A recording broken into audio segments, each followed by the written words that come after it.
Believe it or not, most of the time our daily routine would start at perhaps midnight, 1 o'clock in the morning with an early breakfast. We went on picket duty from this place here. We'd go off to whichever colliery we were designated to go.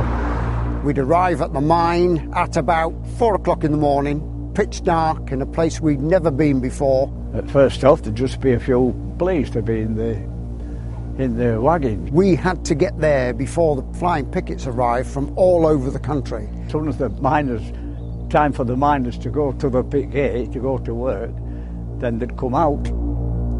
They'd get out of the vans and form a barricade across the pit yard.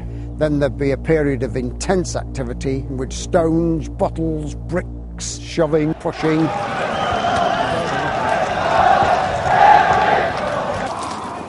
I can remember once I'm stood there in the middle of the street, I'm talking to my 150 officers who are deployed across the street with their shields, and there's bricks and bottles and stones coming down, and I'm saying to them, just look to your front, relax, watch what's going on, watch the bricks, suddenly to realise that I'm stood there in the middle of the road with no shield and no helmet myself.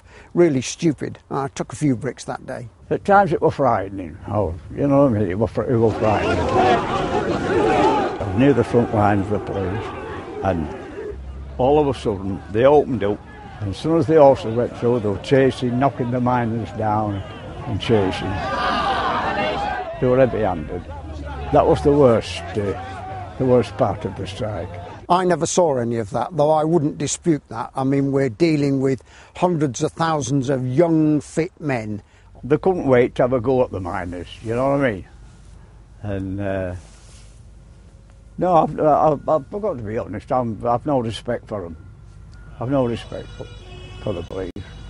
Some of the police, they wave the nose, pay nose, or they pay package, you know. You know, keep it on. We're getting plenty of money out of it, you know what I mean? In those days we were paid overtime, and I did personally earn a great deal of money. New kitchen, help towards a new car, this kind of thing. I did not think then, and I do not think now, that a trades union can use great physical force to get its way against a democratically elected government in this country. We know those.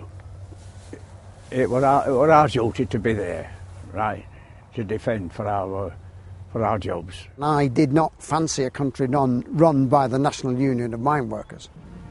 I'd do it again. I'd do it again. The lads that I was with, the miners I was with, they were brilliant. I wouldn't have missed it, being with them lads, they were great. Fighting for the jobs.